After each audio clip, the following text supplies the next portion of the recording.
The morning I was supposed to start at the University of Michigan, my father handed my seat to my brother and put me on a Greyhound bus to military school instead. My name is Sienna Banks. For 18 years, I believed that if you worked hard enough, loved your family enough, and never once complained, that love would eventually come back to you. I believed it quietly, the way people believe the sun will rise. I was wrong. Here's what I didn't know yet, sitting on that bus. A voicemail had been waiting in my phone for 2 years, unplayed, from a school counselor who tried to warn me before any of this happened. I didn't press play, not that day. But I'm going to tell you exactly what was on it, so stay with me, because this one's for anyone who's ever wondered how long they'd stay quiet in my place. It was a little before 5 in the morning. West Grand Boulevard, Detroit streetlights, still burning that tired amber they turn right before dawn. A window unit humming somewhere down the block. A dog barking twice and giving up. I'd been awake since 4. I couldn't have slept if I'd tried. Full scholarship. The University of Michigan. The school I'd wanted since 8th grade, since a teacher handed back a paper with a note in red ink. You could go anywhere you want, Sienna. Aim high. I'd aimed at Michigan ever since, and Michigan had aimed back. I ironed the collar of a white dress from the clearance rack at Somerset Collection. I rehearsed my introduction 7 times in the mirror. Hi, I'm Sienna Banks. I packed my backpack with care, a notebook, 2 pens, and folded like glass my acceptance letter. I pressed my lips to it before zipping the bag shut. It felt like kissing a promise. Then, my father's voice came up the stairs, flat and even. Sienna, down here. I came down, still smiling. My mother, Brianna Banks, sat on the brown sofa, hands folded in her lap. My father, Lamar Banks, sat beside her, jaw already set. Neither one looked at me. Sienna, my father said, hands clasped like he was delivering a verdict. We've changed the plan. My mother didn't blink. Quentin's going to take your spot at Michigan, she said. You're going to Culver Academies in Culver, Indiana, their postgraduate program. It'll teach you some discipline before you go anywhere. The room went so quiet, I could hear the refrigerator humming in the kitchen. My brother Quentin, the golden boy, the one who never had to ask for anything twice, leaned in the doorway with a brand new backpack over one shoulder. He looked at me and smirked. Better for everybody, he said, lifting his phone to record. Wave bye, sis. This house is finally gonna be peaceful. I didn't wave. I just stood there, feeling like someone had reached into my back and pulled out my spine one vertebra at a time, without me even feeling the cut. My father shoved clothes into an old canvas duffel bag, no folding, no care, and walked me to the door. No hug, no goodbye. Not one word of apology. I climbed onto the Greyhound already idling outside. The doors hissed shut behind me. Through the foggy window, I watched Quentin still standing on the porch, thumbs moving across his screen, posting a story. Finally, peace at home. The bus pulled onto I-94. I took the acceptance letter out one more time, looked at it, the seal my own name in careful serif type, and tore it into pieces, letting them go out the cracked window. White scraps scattered into the wind like the remains of something that used to be alive. I sat there a long time after that, numb, scrolling through nothing on my phone, just to have something to do with my hands. That's when I saw it. A voicemail icon I hadn't noticed in 2 years, sitting in my saved messages, from a number I recognized. My high school counselor. I didn't press play. Not yet. I just stared at the timestamp, 11 months before graduation, and wondered with a strange, cold curiosity what a woman I barely remembered could possibly have had to tell me back then, that I still hadn't heard. I put the phone face down on my knee and watched Michigan disappear behind me. To understand how I ended up on that bus, you need to know who I already was before it.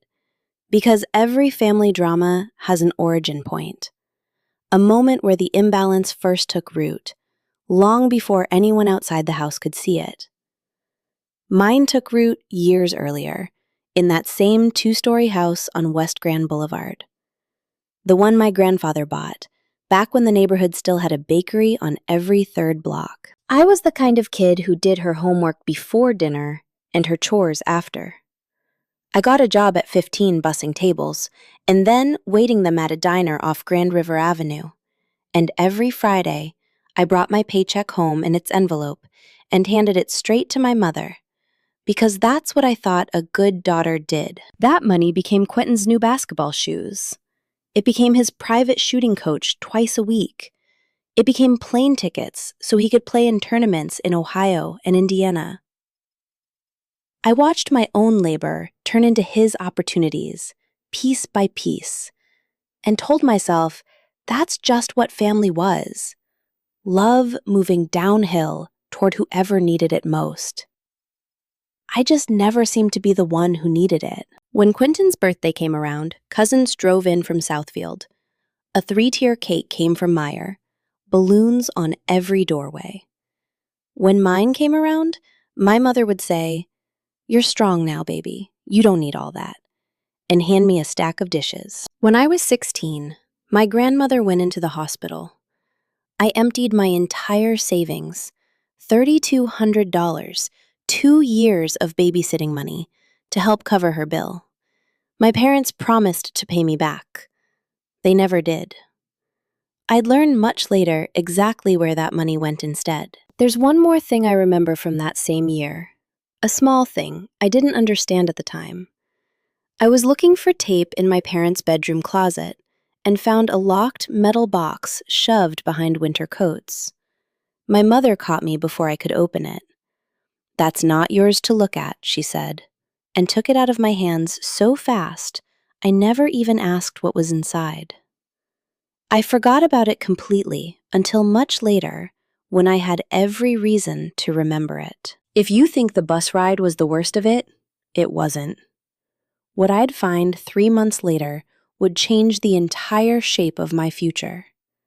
And it started with an envelope stamped by the federal government sitting on Commander Porter's desk with my name on it. There's a particular kind of quiet that settles over a person once the shock wears off and the anger hasn't fully arrived yet.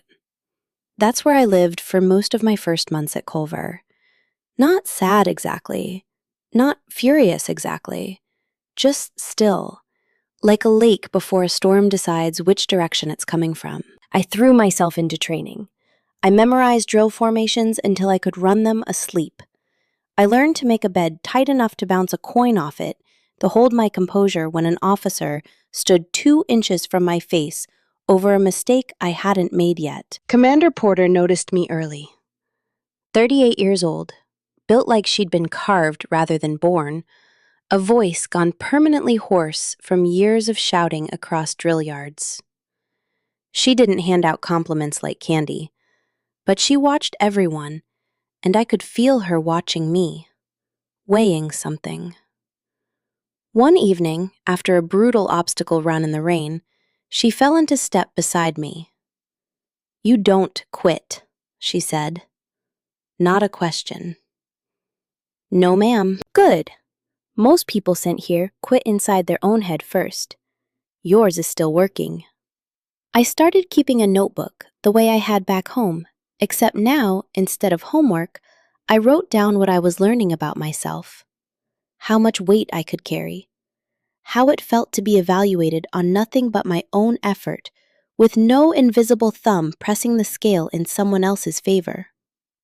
I didn't understand yet that my parents had been mistaking my patience for permission. That understanding came slowly, mostly on the long runs before sunrise, when there was nothing to do but think. I thought about the $3,200 that had somehow become a car for Quentin. I thought about every dish I'd washed alone in that kitchen, while laughter drifted in from a living room. That laughter was never about me. One night, unable to sleep, I finally did what I'd been avoiding for weeks. I put in my earbuds, closed my eyes, and pressed play on that old voicemail. My high school counselor's voice came through thin and careful from almost 2 years in the past. Sienna, if your parents keep pressuring you about college, I want you to hold on to every email, every piece of paper. I've seen this before, more than once. It rarely ends well. I sat there on my bunk in the dark and understood for the first time that someone outside my family had watched the unfairness in my house long before I ever let myself see it. I wasn't imagining a pattern. Someone else had seen it too, and been frightened enough on my behalf to leave a record of that fear. I thought too about that locked metal box in my parents' closet, the one my mother had snatched out of my hands so fast when I was 16. I hadn't thought about it in 2 years. I didn't know why it surfaced now. I just knew it did, and that some part of me had never quite let it go. Back in Detroit, life apparently went on without me, exactly the way Quentin had promised in that story caption. Quentin started his freshman year at Michigan, riding the scholarship that should have carried my name. My mother posted photos of move-in day. My father shook an academic advisor's hand, beaming pride he'd never once aimed at me. Nowhere in any of it was there a single mention of a daughter who dreamed of that campus for 4 straight years. It hurt in a specific, precise way. Not the loud kind of pain, but the kind that settles into your ribs and stays there, quietly reminding you of itself every time you breathe too deep. But something else was happening in me at the same time. Every night I didn't cry was a night I got a little stronger. Every early run I finished was proof my body would do what I asked of it, even when my mind wanted to quit. I stopped waiting for an apology that was never coming. I started building something instead. I asked to see Commander Porter privately and laid out everything I'd found. The enrollment letter, the loan disbursement dates that placed all of it during a period when I'd been 4 hours away with no computer access that wasn't monitored. She listened without interrupting. "You need to document everything," she finally said. "Every date, every signature. Not for revenge, for truth. Truth needs proof, or it's just a story people can call you crazy for telling." I started collecting everything that night. Screenshots, the counselor's voicemail transcript dates I could verify against the Culver duty roster. Commander Porter reviewed it with me line by line, the same way she reviewed a drill formation looking for the gap in the wall, before anyone else could find it. 3 months after I began documenting everything, an envelope arrived at Commander Porter's desk with a federal seal stamped across the corner. It had my name on it, and what was written inside it would become the first real turning point of my life. Stay with me, because that letter didn't just change my future. It cracked something wide open that this drama family had been sitting on for years. Unspoken, unpunished, until now. Quit that check before we go further. If you found out your own name had been used without your permission, team, confront them immediately, or team, build your case first, like Sienna did. Drop a 1 or a 2, no essays, just pick a side. By the time I turned 22, freshly graduated from Northwestern, I had become the youngest community security advisor ever appointed to a state senator's office in Illinois. The Chicago Tribune ran a feature calling me the Lioness from West Grand. My name started appearing at policy conferences, on local news segments, in rooms with people who shaped legislation for a living. A life I had built entirely with my own hands. Nobody sees the years in between a headline. They only see the headline. So let me tell you what those years actually looked like underneath the title. They looked like a desk lamp burning past 1 in the morning while I marked up a housing security bill in red pen the same red ink my 8th grade teacher had once used on a paper that told me to aim high. They looked like phone calls to Commander Porter every few months, just to hear her say something plain and true. "You're still standing." That's the whole report.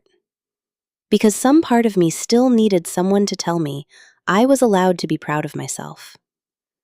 They looked like ordering the same black coffee at the same diner counter near my apartment, alone, on purpose, learning what it felt like to keep my own company instead of performing usefulness for someone else's.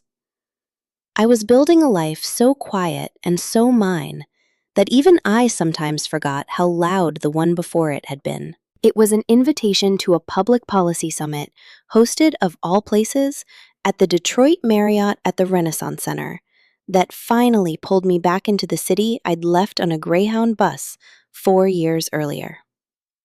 I almost declined it. I told myself it was a scheduling conflict. It wasn't. I just wasn't sure my chest could hold the weight of that skyline again. I went anyway. Back in Michigan, the life my family had built on top of my absence was quietly falling apart. Quentin was expelled from Michigan after a string of failing grades and a scholarship fraud investigation of his own, one that had nothing to do with me and everything to do with the fact that no one had ever once told him no. The university's own compliance office flagged irregularities in his enrollment paperwork less than 18 months after he'd walked onto that campus wearing my name's worth of opportunity. Nobody in my family called to tell me.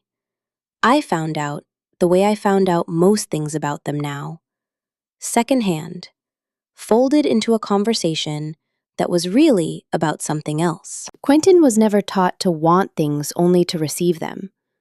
Underneath the sneakers and the swagger was a quiet terror of becoming ordinary, of being seen without the armor his parents had built around him his whole life. Every privilege he took wasn't really greed. It was a boy trying to outrun the fear that without an advantage, he might not measure up at all. And underneath even that fear was something he likely never let himself name. A child who had learned before he could read that his place in that family had once been a decision someone made, not a fact he was simply born into.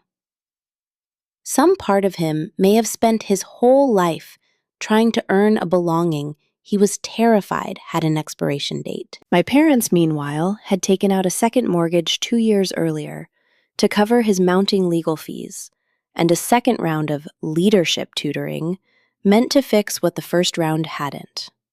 When the money ran out, so did their ability to keep the house on West Grand Boulevard.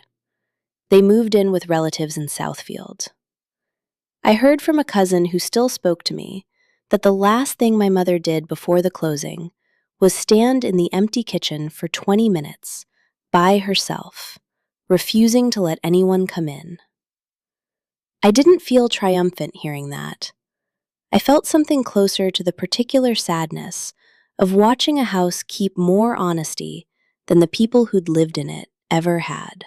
The conference hotel lobby at the Renaissance Center was all soaring glass and polished stone, 40 stories of atrium light pouring down onto a marble floor so clean it threw back a second upside-down version of the room. I stood near the window wall for a moment before check-in, looking out at the Detroit River moving gray and steady below, and let myself just breathe.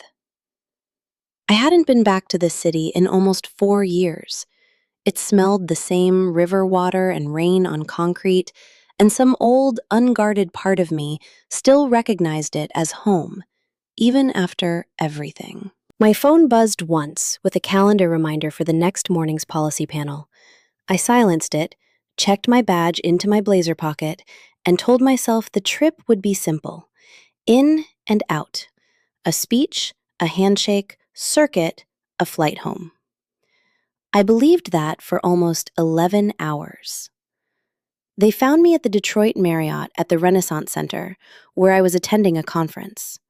They didn't call ahead, they just appeared. My mother rushed toward me in the lobby. eyes swollen, clothes wrinkled in a way I'd never once seen on her Brianna Banks, who had ironed her own church dresses at midnight rather than let anyone see her creased.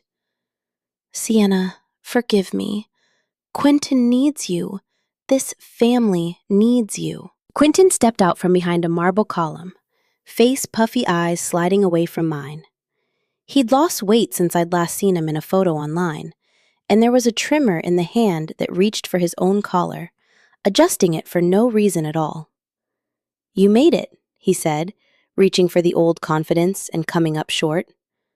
Don't forget we're family. Somewhere behind them, a bellhop slowed his cart to a stop, sensing, without needing to be told, that something in that corner of the lobby had just gone very still. My father Lamar hung back near the revolving doors, hands jammed in his coat pockets, jaw working like he was chewing on words he'd already decided not to say. He hadn't spoken yet. He wouldn't for a long while. I took exactly one step back. My voice when it came wasn't loud, wasn't shaking, just cold and clear. You exiled me to build a future for him, and without meaning to, you built me instead. I pulled out my phone and played a recording I'd kept since I was 17. My parents' voices filled the lobby, small and tinny, against all that marble, but somehow louder than anything else in the room. Just let Sienna think she's going to school. When the time comes, we hand it all to Quentin. She's strong. She can take it. My mother went pale. My father staggered back like he'd been struck. One hand finding the wall behind him and pressing flat against the cool stone, as if he needed something solid to hold him up, while the ground he'd been standing on for 22 years quietly gave way. I wasn't finished. I laid out the fraud case file the community college enrollment made in my name without my knowledge, the loan disbursement, the federal report already open. That debt, I said, belongs entirely to whoever actually signed for it, and they're going to want to know who that was. Quentin's jaw tightened. A muscle jumped once at his temple. He didn't deny it. My mother's hand started shaking. Not the delicate tremble of a woman caught off guard, but something deeper, older, like a fault line finally giving. She looked at Quentin, then at me, and something in her seemed to give way all at once. Not composure exactly, but the last thread holding her story together. You don't understand, she said, her voice cracking. We had to protect him. More. He needed it more than you did. He's not Sienna. Quentin isn't ours by blood. We adopted him when you were 3. We were always so afraid he'd feel like he didn't belong, so we made sure he never had to feel that. Not once. Not even at your expense. For one full second, the noise of the lobby, the murmur of other guests, a luggage cart's wheels catching on the seam between tiles, someone laughing near the concierge desk, all of it fell away, and all I could hear was my own pulse. The locked metal box. It arrived in my mind whole unbidden, the way a name comes back to you mid-sentence after you've spent an hour trying to place it. My mother's hand snatching it out of mine when I was 16, her voice sharp and final. That's not yours to look at. I had carried the shape of that box in the back of my mind for 6 years without once understanding what it held. I understood now. Papers. A different kind of birth certificate. A story that had been locked away, not because it was shameful, but because it was the one truth in that house my mother had never trusted anyone else to survive. Brianna hadn't planned to say that, but cornered by a recording she couldn't argue with, she reached for the one truth she thought might soften the room. A confession, dressed up as an explanation. Her real fear was never about Quentin's blood. It was about being remembered as a woman who chose favoritism on purpose. So she reframed cruelty as protection, because a mother who was just protecting one wounded child was easier to live with than one who simply valued a son more than a daughter. Mamar said nothing through all of it, not the recording, not the confession, not even his own son's silence. That had always been his particular cruelty. Not cold, exactly, just absent. The way a man can be present in a room for 20 years and still never once step between his wife and the daughter she was quietly starving. He told himself for 2 decades that staying quiet meant staying neutral. Watching him now, hand still braced against that marble wall, I understood that neutrality had never protected anyone in that house. It had only ever protected him. I looked at the two of them, then at Quentin, and let out a small, quiet laugh with no joy in it at all. So my whole life was the cost of making sure he never felt what I've felt every day since I was old enough to understand it. I didn't wait for an answer. I turned and walked to the elevator. The doors closed. I didn't look back. I know that scene moved fast. That's exactly how it felt to live it, too. What I didn't expect was that it wasn't over yet. I went up to my room, sat on the edge of the bed, and stared at the Detroit skyline for a long time before my phone rang. The window was still catching the last orange edge of sunset over the river, the kind of light that makes a city look like it's forgiving itself. My hands wouldn't stop shaking, not from fear, but from something that had been braced too tight for too long, finally letting go all at once. Below me, the sound of traffic rose faint and steady off Jefferson Avenue, and somewhere down the hall, a door closed, and I found myself grateful for every small, ordinary sound that had nothing to do with my family at all. My phone had already buzzed 4 times. My mother, twice. An unknown number I let go straight to voicemail. And then finally, a name I hadn't seen light up my screen in over a decade. It was my Aunt Patricia, the one who'd spent years sending nothing but silent Christmas cards, never a word more. My mother must have called her the second I left the lobby, shaken and looking for someone to absorb it with her. Instead, something in Patricia finally broke loose. Her voice was hoarse, nearly breaking. "Sweetheart, I knew. About the enrollment, about what they let Quentin do with your name. I found out years ago going through your mother's things. There was a box, Sienna, a metal one, always locked, always hidden behind the winter coats. I finally saw inside it after your grandmother passed, when your mother asked me to help clear out some paperwork. Adoption records, loan documents with your name on them that I didn't understand at the time and wished to God I'd asked about. I told myself it wasn't my place. I told myself that so many times I almost believed it." A long pause, static, crackling faintly on the line. "I'm sorry it took me this long to be brave enough to say so. I don't expect that to mean anything now." I didn't answer her right away. I just sat there, holding the phone, feeling something in my chest that wasn't quite anger and wasn't quite grief. Something closer to the particular exhaustion of finding out all at once exactly how wide the silence around you really was. That's the part of any drama family story that rarely makes it into the headline. It's never just the person who hurt you. It's everyone who watched and said nothing. "It doesn't undo anything," I finally said. "But thank you for saying it out loud." I hung up, set the phone down, and looked out at the river for a long time before I finally slept. The first night in years, I didn't dream about a Greyhound bus. I didn't go straight back to Detroit after that trip. I stayed in Chicago a few more weeks to finish out my current projects, letting myself sit with everything before I made any real decisions about what came next. Those weeks looked smaller than the version of them I'd imagined on the plane home. No dramatic breakdown, no dramatic breakthrough. Just the slow, unglamorous work of a person putting herself back together, one ordinary day at a time. I called Commander Porter on a Tuesday night and told her everything, start to finish, my voice flat with exhaustion by the end of it. She was quiet for a moment before she spoke. "You didn't lose a family that day, Sienna," she said. "You found out how much of one you never actually had.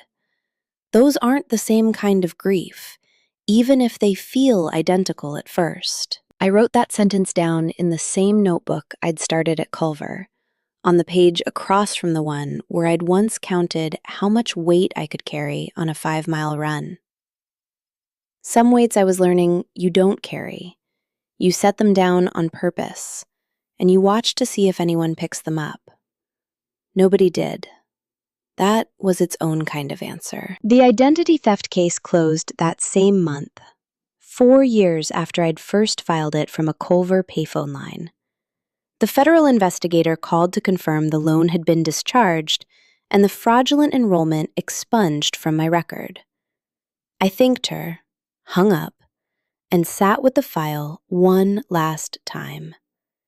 Every screenshot, every date, every page Commander Porter had once helped me organize like a drill formation before I finally shredded it, sheet by sheet, in the little machine in my apartment's business center. I didn't need the proof anymore. I'd already used it for exactly what it was for. The truth, not revenge. When I finally moved back to Michigan, it wasn't to West Grand Boulevard. That house belonged to someone else now. Instead, I bought a small condo on a high floor with a clear view of the Detroit River.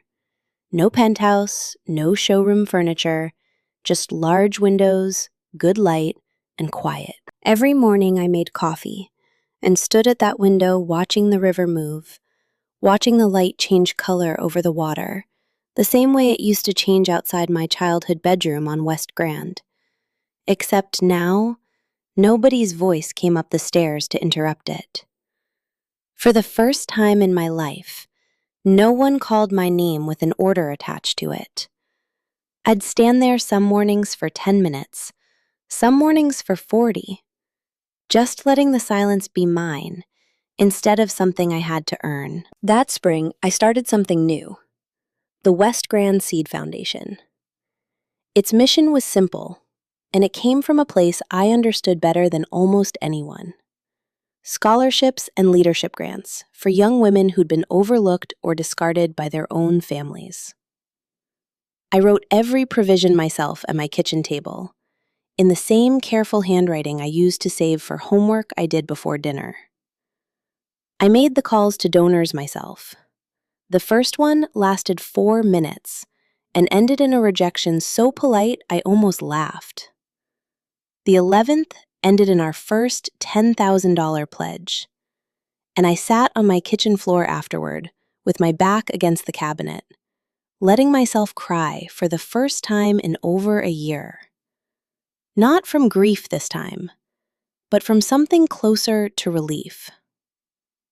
I rented a single windowless office above a bakery in Midtown, 2 desks and a secondhand filing cabinet, and told myself it didn't need to look like success yet.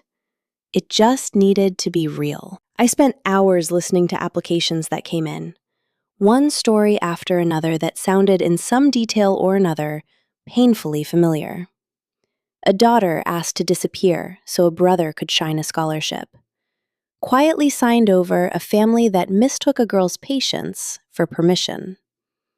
Every file I opened felt like reading a version of myself I hadn't gotten to yet. One afternoon, cleaning out an old drawer, I found a crumpled calendar page from senior year. Dozens of debate club meetings crossed out because I'd had to stay home ironing Quentin's uniforms before a Friday game. I held it a long time, thumb running over the creases, before feeding it into the shredder. This time, no one was forcing my hand. I was choosing to let it go, and the choosing was the whole point. Underneath it was a torn journal page from when I was 16, my handwriting young and uneven. If I'm ever strong enough, I'm going to help the girls who don't get chosen, so no one else has to stay quiet the way I did. I sat down on the floor and read it over and over. The foundation hadn't come to me after my success. The idea had been sitting inside me since the darkest, loneliest nights of my childhood, waiting for me to become someone capable of building it. That's the thing nobody tells you about healing. It doesn't always come from moving forward. Sometimes it comes from going back and finding the parts of yourself that were already planning your freedom long before you had the strength to claim it. By the time the Foundation's first cohort was announced, we'd funded full 4-year scholarships for 6 young women, each paired with a mentor who'd built a career in law, policy, or public service. I made sure every one of them had someone checking in, not just academically, but as a person. One of them, 17-year-old Aaliyah from Flint, reminded me so much of myself that I had to step into an empty hallway after our first meeting just to steady my breathing. She'd come to the interview in a blazer, clearly borrowed from someone else, sleeves rolled twice at the cuff, sitting so straight in her chair it looked like it hurt. She answered every question, fully, carefully, the way a kid answers when she's learned that mistakes get noticed in her house and successes don't. She told me, almost apologetically, that she felt guilty being angry at her family because they still loved her in their own way. Her voice dropped when she said it, like she was confessing something shameful instead of something true. I told her what I wished someone had told me at 17. Love that only shows up when you're being useful isn't the kind of love you owe your whole life to. Walking away from people who only valued what you could endure doesn't make you ungrateful. It makes you honest. She looked down at her hands for a long moment, turning a scholarship folder over and over between her fingers. And when she looked back up, her eyes were wet, but her voice was steady. Nobody's ever said that to me. Like, it was just a fact, she said. Like it wasn't supposed to hurt to hear it. I don't know if she fully believed me that day, but I saw something shift in her eyes. The same something that had shifted in mine on a gravel drill yard in Culver, Indiana, years earlier. I gave her my card, told her to call any time, day or night, and meant it. In a way I don't think she quite understood yet, that I would actually pick up. A year to the week after that night at the Marriott, I sat at my kitchen table with the family group chat open on my phone, cursor blinking in the empty message box for longer than I want to admit. I typed 3 different versions before I settled on the one that was true. Not the angriest version, not the kindest one either, just the honest one. I sent one final message into the family group chat that had sat untouched for months. I don't hate any of you. I just love myself enough to stay far away. Then I blocked every number. I deleted the group. I didn't leave a door open behind me. My thumb hovered over the confirm button for exactly as long as it took to breathe in once and let it out. And then it was done. No dramatic sound, no notification fanfare. Just a small, quiet emptiness where a decade of obligation used to sit. This wasn't rage. It was the end of a habit I'd carried since I was 15, the reflex to keep myself available in case they finally needed me the right way. What I actually feared wasn't losing them. It was slipping back into being the fixer, the strong one, the daughter who absorbs the damage so everyone else gets to feel fine. Choosing silence for the first time wasn't punishment. It was the first boundary I'd ever built entirely for myself, with no one's comfort in mind but my own. I stood on my balcony that evening, wind coming steady off the Detroit River, carrying the smell of rain that hadn't fallen yet, and felt my chest fully expand for what might have been the first time in my life. A container ship's horn sounded low and distant somewhere downriver. Below, the lights of the city were just starting to come up, one building at a time, the way they always did at that hour, indifferent and beautiful and entirely unconcerned with what had or hadn't happened in my family that year. I found I liked that indifference. It felt, for once, like room to breathe. It felt like I'd been breathing through a straw for 22 years without realizing it, and someone had finally handed me back my whole set of lungs. 3 weeks later, the Detroit Free Press ran an investigative piece about young women whose families had quietly taken their educational opportunities and, in some cases, their financial identities with them. A colleague sent me the link with no message attached, just the article, and I read it standing in my kitchen with my coffee going cold beside me. My name wasn't in it. It didn't need to be. Every detail lined up close enough that anyone who knew our family would recognize the story instantly. The same story that plays out in some version, in some house, in some drama family, more often than any of us like to admit. A reporter reached out to my office the following week, asking if I'd be willing to comment on the record. I thought about it for exactly one evening, then declined. Some truths don't need my name attached to matter. This one had already done its work. The same week, Quentin was arrested in connection with a separate fraud case of his own, a scheme built on the same habits my parents had spent his whole life protecting him from ever facing consequences for.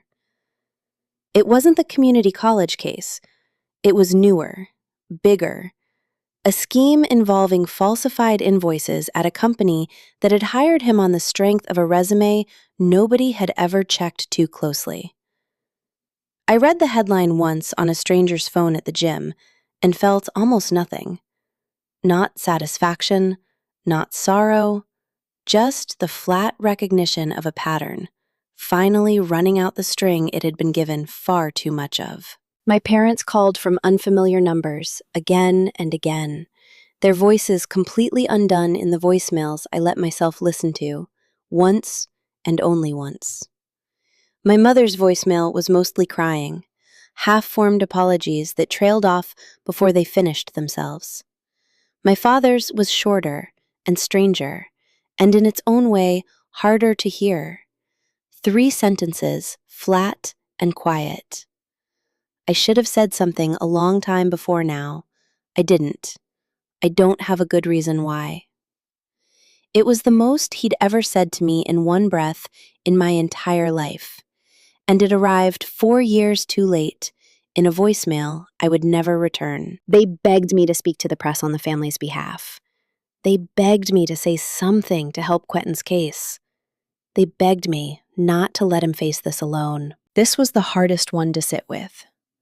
Not because I doubted my choice, but because some old, tired part of me still wanted to fix it for them, the way I'd fixed everything else for 22 years.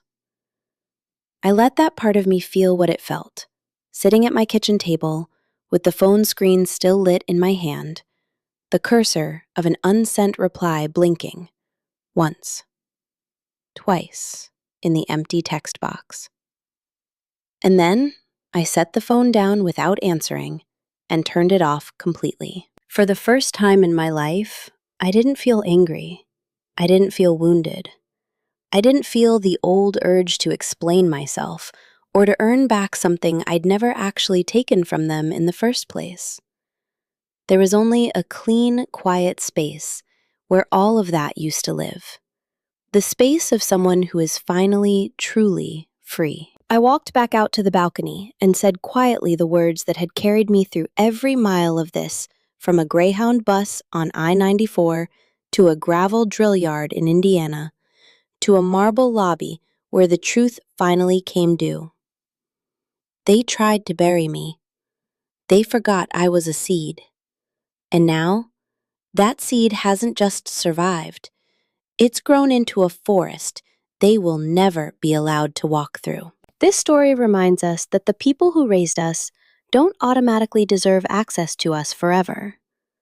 Love has to be earned in both directions, at every age, not just when we're young and easy to shape.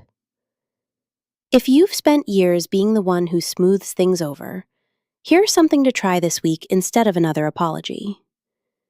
The next time family asks for something that costs you your peace, say, "Let me think about it," and actually take the full day before answering. That single pause is where your dignity lives. This story also reminds us that grief for a family that never was is real grief, and it deserves the same care you give any other loss. A call to a grief counselor, a support group at your church or senior center, a friend who'll sit with you over coffee without trying to fix it. And if you're the one who watched injustice happen in your own family and stayed quiet like Patricia did, it's not too late to pick up the phone and simply say the true thing out loud. Sometimes, that's the only apology that actually matters.